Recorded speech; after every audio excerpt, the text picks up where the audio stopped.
Actually, it's my first time listening to Dr. Elaine. We were introduced by a friend of us in common, Mary O'Neill, who is a writer and speaks about especially MEKs and also talking about some other issues related to missionary lives. And Dr. Elaine, she's a theologian, a philosopher, a lecturer, and a prominent feminist, evangelical, as she described herself. She has served as the president of Fund and on the General Synod of the Church of England, and as a theological advisor for the former Archbishop of Canterbury. She holds a doctor in divinity, in sociology, and theology, also from London. She has authored several books, and currently she lectures at universities around the globe. And she and her family, they live in UK, and yeah, and it is a pleasure to have Dr. Elaine with us. She was highly recommended, so I am very glad that we can listen to her today. Thank you. Thank you very much. That's very kind of you. It is a pleasure to be with you, not least because listening to all the talks this morning, I think in many ways my own experience as a Christian woman in ministry dovetails so much of what I've heard. And when you see my presentation, you will realize how close some of it is. So what I really want to talk about, I'll put it up, I'll try to get it up straight away and then just take you through it, because it gives more scope to what I'm saying than just looking at my face. So, oh dear, just see if I can share the screen. I think so.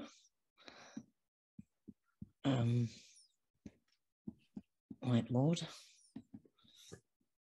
Oh, it doesn't seem to be coming up. This is what I was kind of hoping to do in that little gap that we had, that we didn't have. Can you see it now? Yes. Oh, good. That's right. Okay. So roughly that's the sketch of what I was going to do. But having heard so many of the others, obviously I have no need to do some of this, partly because it's already been done. And partly because of the time shortage. But I really wanted to say that I want to look, first of all, at the context of what it is to minister today. There's some of the challenges, global and local, particularly that women in ministry face and women in ministry are often addressing. And then something about knowing our calling as women. And then who are we building bridges with? The gospel. And I think it's been interesting listening to the bridges being built with the Islamic community and with the public square and so on. So this fits very much into where you have been so far. So we start with Abraham Kuyper, which is very interesting because in a certain sense, the whole symbolization of the importance of the kingdom of God in our work in ministry today is absolutely vital. And if we don't grasp that it is about the whole of life, that there is no area of life for which Christ does not say, this is mine, then in a very real sense, I don't think we'll ever be as effective as we might be as a kingdom of God. Now, in the UK, this has been interesting because those concepts have been important, really, just as he was saying this morning, as Jeff was saying this morning, in the whole development of our own history. So this is a picture of the old Cavendish laboratory in Cambridge. This is all the introduction.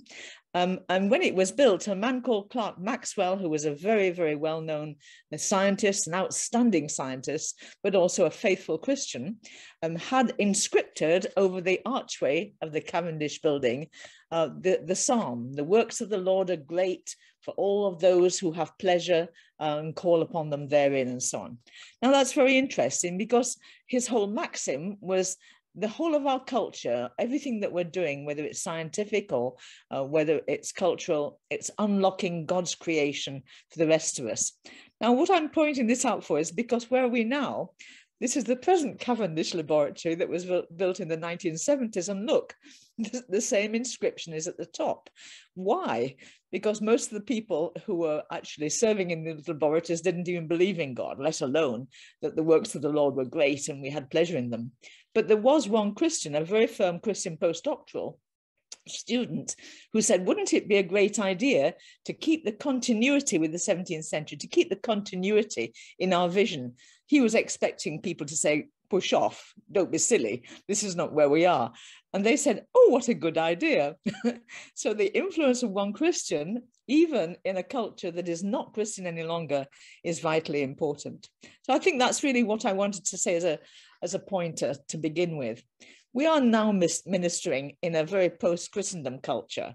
It's not the way it was, even in the way it was being outlined this morning, because we have moved on. This is what's happening to our churches in the UK and across Europe now. They're not there as worshipping areas, they're there as for merchandise, they're there for restaurants, for hotels and for things like that. And what do we believe about human personhood is also very different. It's not any longer believing things that were there in the time before. This is Francis Crick. And what is he saying? And this is so important. Your joys, your sorrows, your memories, ambitions, your sense of personal identity, free will, are in fact no more than the behavior of a vast assembly of nerve cells and their associated molecules. As Lewis Carroll's Alice, this is a book, Alice in Wonderland, a very famous child's book in England. As Lewis Carroll's Alice might have phrased it, you're nothing but a pack of neurons.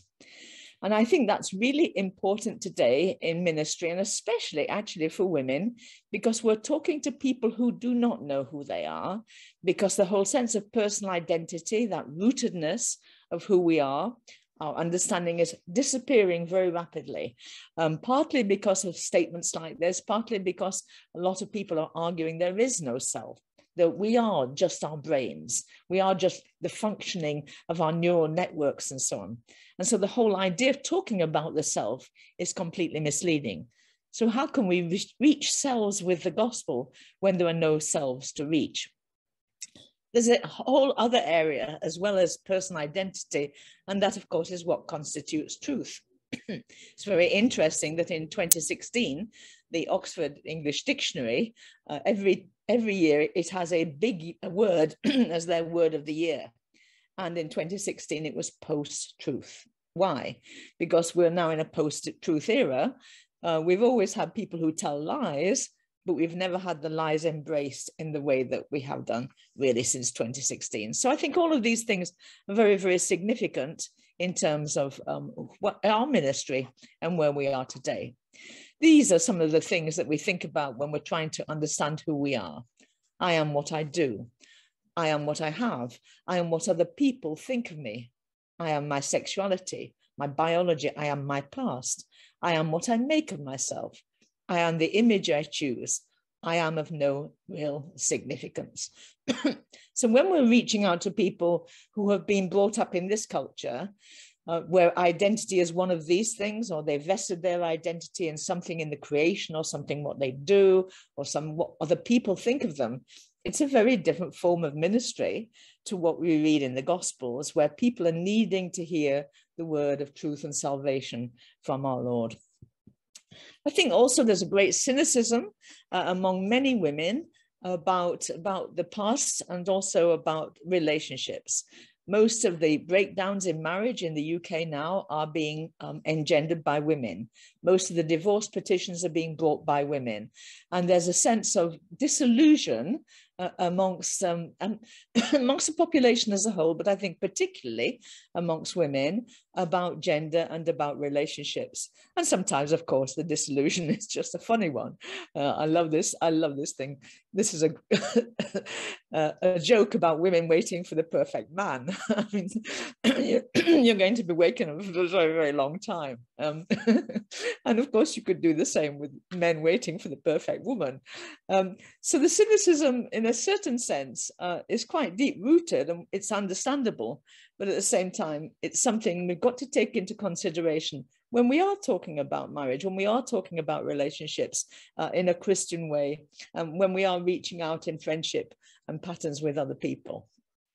So the third thing is then, how do we do it? What is it that we're working with? And I think first, these slides are not in good order because I was going to try to reorder them before the presentation, but it doesn't matter. One of the things we do is work in the public sphere as men and women together, as Christians together, often with other groups, doing things that matter for the planet as a whole and for culture as a whole. So this is a Tear Fund thing, but actually we're working with CAFOD and Christian Aid and other organizations in a much, much bigger protest, which is about climate change and trying to get governments to account and so on. And Christian witness in any of these areas is very, very important. And there's a special gender witness. Very often women get together to be their own witness, Christian women, in a whole range of these areas. But there's a whole range of areas that we can be addressing in terms of women's lives today. And I think I focused on these, not that women in ministry, women in Christian ministry are just ministering to women. Of course, we're not. We're women ministering to people as a whole. But because our culture is now so polarized in many ways, many women will not listen to men. Many women will not listen to male sermons because they've heard it all before, and because there's a certain kind of resistance unless they have already been churched, been enculturalized in church to sit and listen to men. And so they're much more likely to listen to women who are involved in these areas. And that's why there's a special ministry in these areas, even though it's not our calling. So what are the issues about women's lives that we're addressing? I've already talked about the first one, identity. The big issue, what am I? Who am I? What's life about? Where am I going? What's the point of it all? And I think that the crisis of identity has hit women, and of course it's hitting men in Western Europe over and over again over the last few decades. Then there's a crisis about work for women. Women now are told they really need to be out there working. They need to be getting a career. They need to be climbing up the career pole. They need to be doing that at the same time that they are bringing up children if they want to. And the conflict very often in a woman's life between work and relationships and work and family, work and children has not been resolved. It's not being resolved by the economics of our country, and it's not been resolved by the employment patterns. And so it's something, again, that people are opening up and need help with.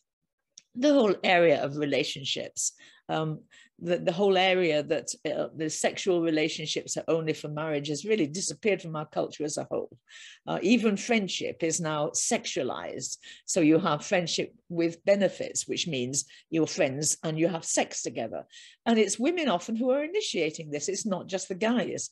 And so the whole change in the way that women see sexuality and see sex and partnering is something that's quite difficult to minister into because the divergence between the current view and the view of Christian faith is so huge.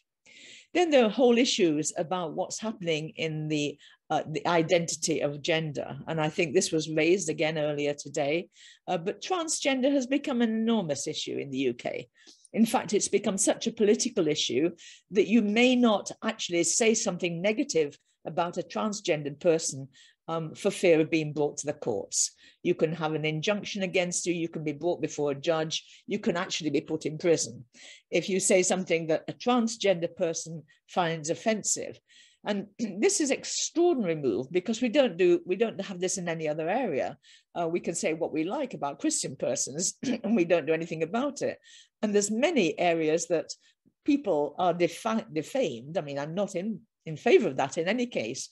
But the transgender thing has become very, very precious in our culture. And it's divided the women's community. It's divided women hugely, especially the whole idea of trans women. Trans women are men or males who may not have had a biological adaptation to their body. It's not necessary to have adaptation to be transgender, but they have decided that they're women. And the whole argument about can a woman have a penis has been lost. Of course, a woman can have a penis. Why not?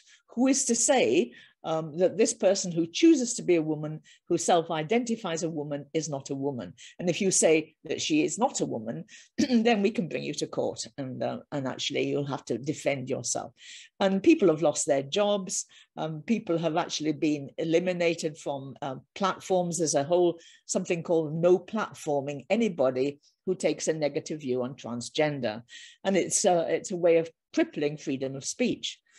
But then there's a much bigger set of areas about gender justice. And that also is where so many Christian women are moved into. And this is what I want to look at in the next few minutes and then wrap up. What is gender justice? Well, it's about the big global issues that affect women right across the world. And increasingly, what women in the UK are doing is looking at these global issues, whoever they are, from whatever background, because they matter about them. I just want to put up this little scheme that you might be able to see. I wrote a book called Scars Across Humanity, where I explore these global issues. And the question in this book, and the question I was asking my contemporaries, if you take the mythical concept of a global woman, where in her life cycle is violence likely to occur? And the answer is all the way through. And it starts in the womb, and in selective abortion. And selective abortion, particularly in India, and used to be in China, less so now that we've moved away from the one child policy, is enormous, and it's decimated the female population of those countries. And then there's female genital mutilation, which is practiced in 28 countries, which is barbaric. It's actually cutting away the genitalia, cutting right inside the genital structure of a little girl, usually, and it's crippling, and it damages her for life. And then there's child brides, forced marriage of little children who have no way of consenting, and honor killings, and intimate partner violence, domestic violence, we often call it.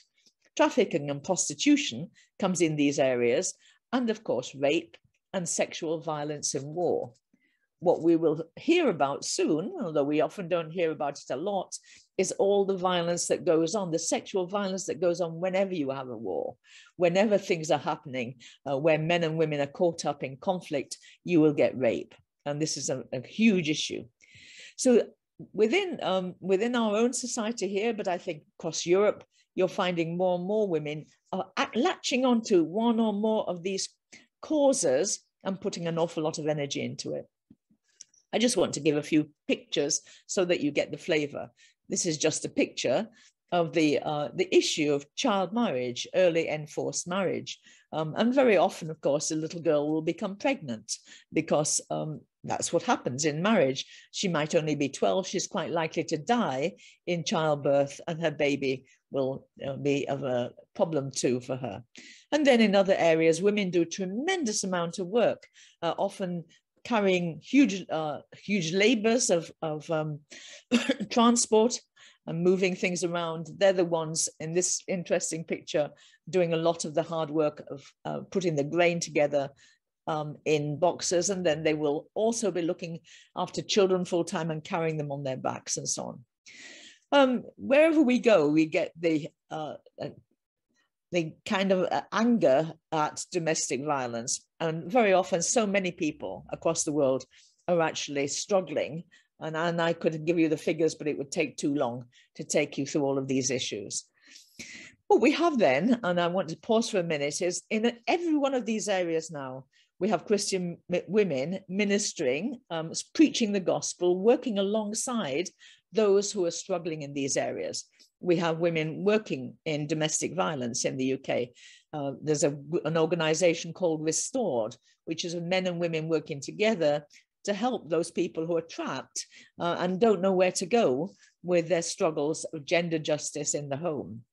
We have people working with Islamic people on female genital mutilation. It is illegal, but it's still practiced, and trying to get that away from the danger zone that it's in at the moment. We have women, Christian women, working against child marriage and child atrocities and honor killings and so on. And one of the interesting things in Christian women's ministry in the UK in the 21st century is the way that we have begun partnering with other groups in these other areas, and actually the gospel becoming heard through these particular areas. I want to mention just one particular one now, and that is the work in prostitution.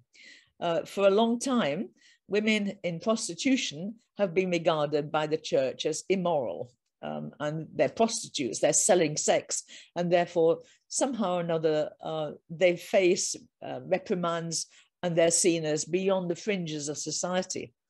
When women's Christian ministry has changed that, because a few years ago, a woman called Lauren Bethel, who was an American woman working in Thailand as a missionary for the Baptist Missionary Society, realized that what she was seeing in her mission outreach was not touching the people who were hurting most. And the people who were hurting most was women.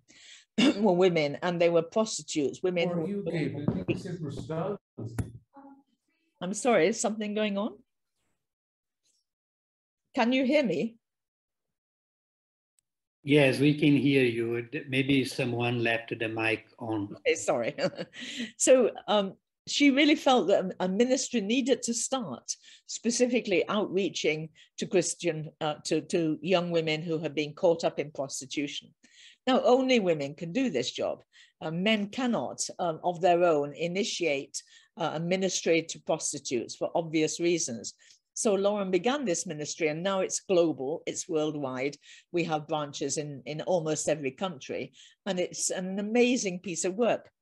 Our branch in the UK is called Beyond the Streets, and it's a group of Christians, predominantly women, but men too, who are working with the law against the legalization of prostitution, so that there are no kind of holds barred, so that prostitutes can operate anywhere, but also against the criminalization of prostitutes.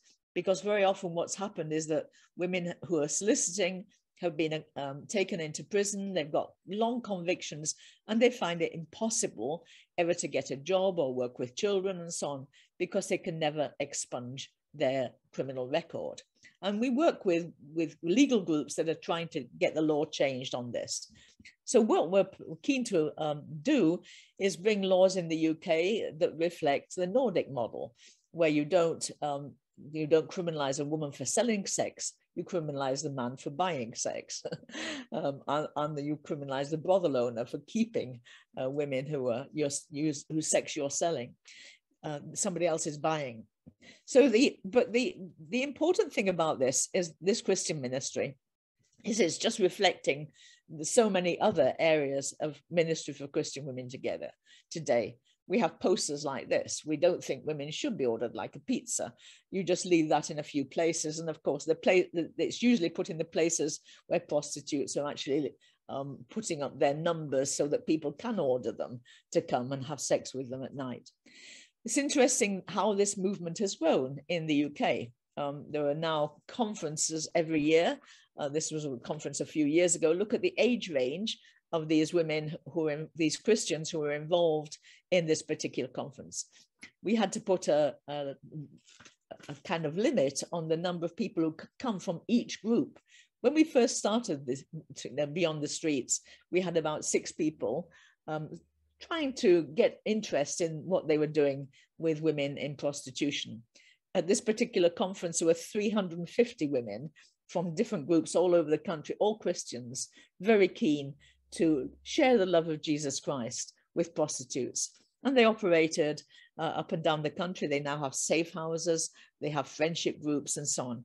And it's tremendously difficult work. It's very discouraging work, because very often the prostitutes, the women in prostitution show a lot of interest and then slip back again.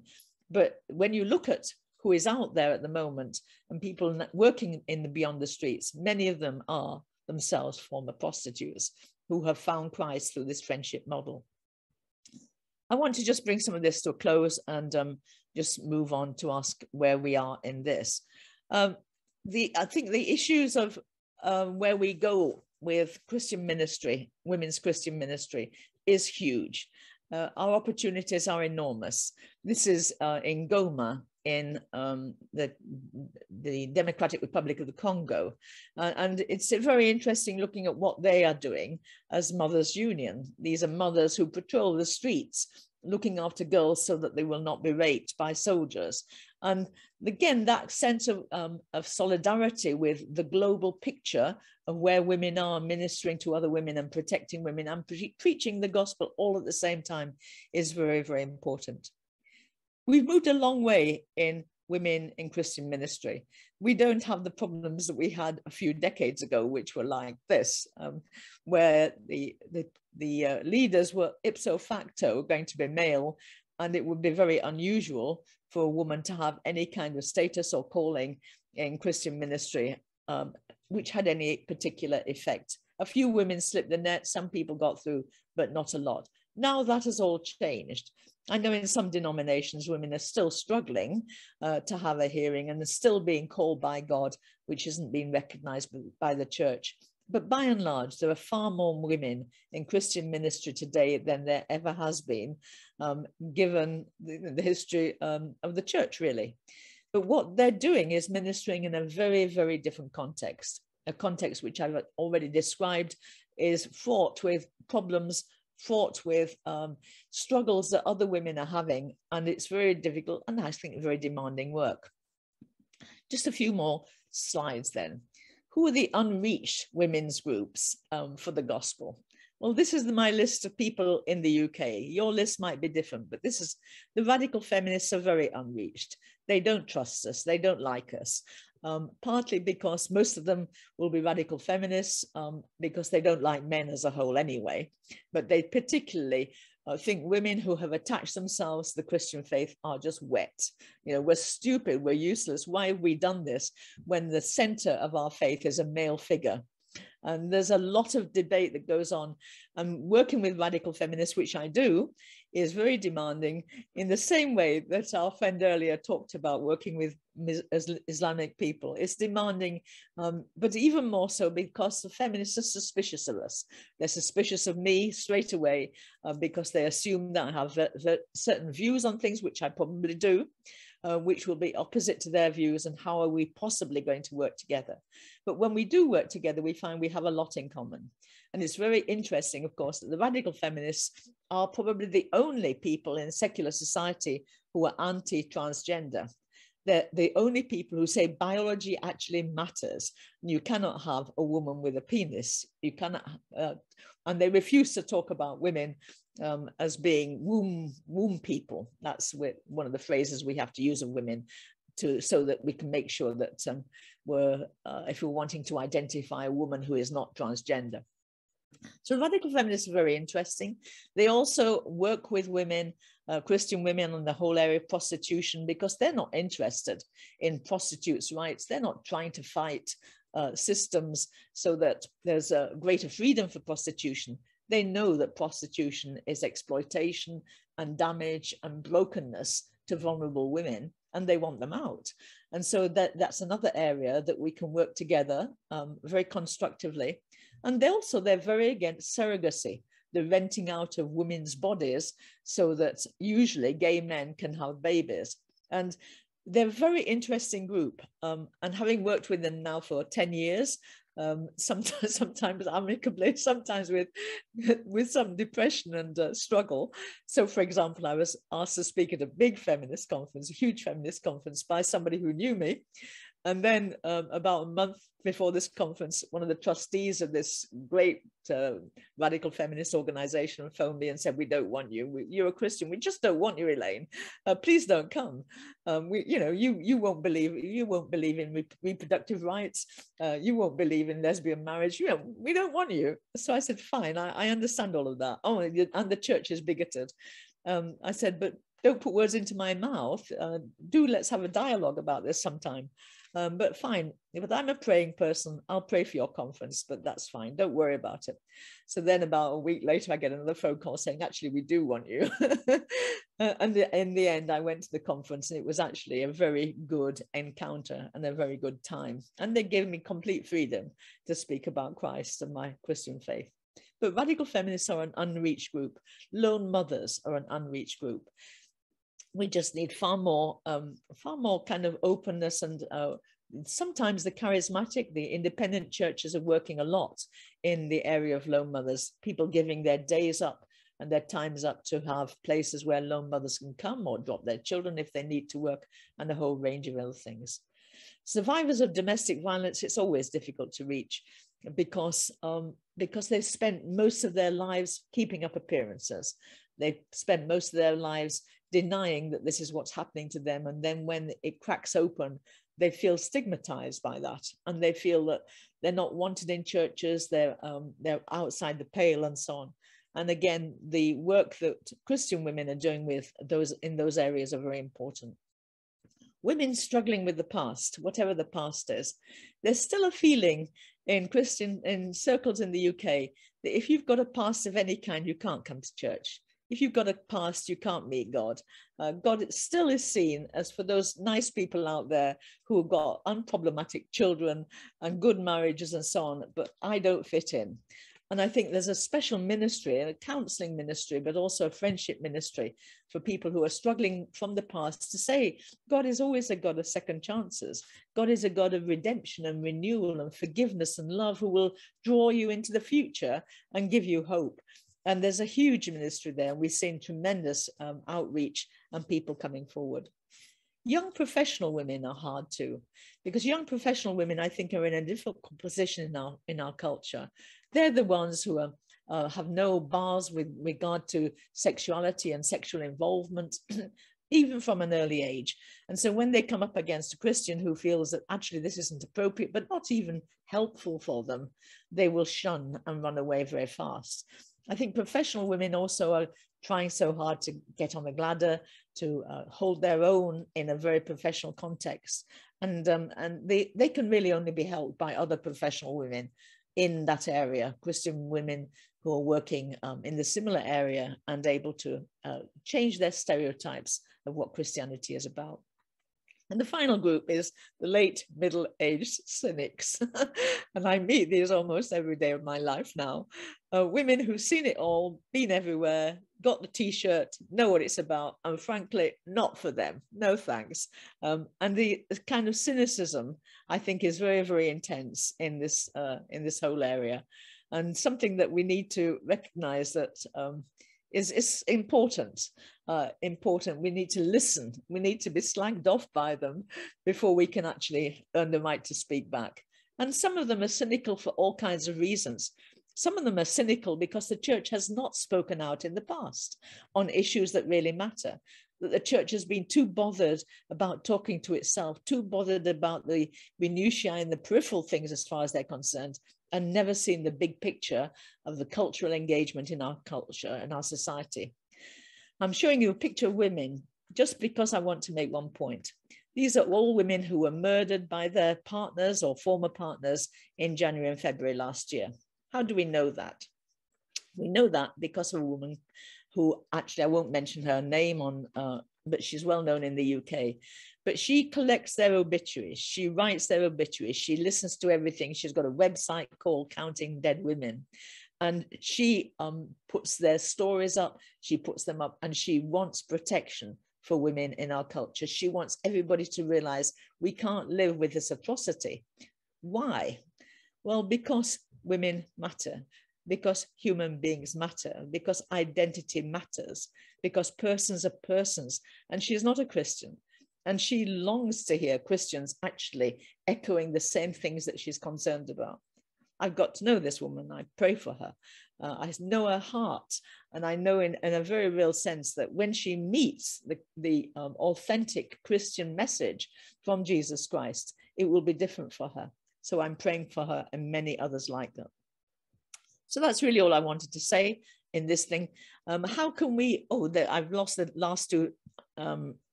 I've got 2 or 3 more. They seem to have dropped off my my schema, but never mind, we can talk about it together. This is one of the books I wrote recently, Women in the Patriarchal World. It's a series of Bible studies. It's Bible studies, women in the Hebrew scriptures and the New Testament, all of whom had challenges to face in the patriarchal countries that they lived in, and how God helped them to face those challenges. That's my attempt to speak to the women of my generation in our country. And then this is my book on Scars Across Humanity. The American version is on the right and the UK version on the left. I think what we have to do as Christian women in ministry today is actually make sure that we are rooted and grounded in the gospel of Jesus Christ, that we know our identity. We are born again into a living hope. We are redeemed by Christ. And there is no area of our lives that Christ doesn't lay claim on, because that's what the kingdom work is about. And I think faithfulness to Christ, openness to Christ, and openness to other people about who we are is so crucial. But most of all, it has to be done in the spirit of love and friendship and concern and care, and sometimes weeping. I can't tell you how much I've wept over other women that I've been ministering to in our culture today. But that is actually the tears of people weeping for another. The Holy Spirit carries those through and it changes lives. So I think we mustn't lose our nerve. There's an awful long way to go. But this is what Christian ministry for women is like in our culture today. I'm finishing there now.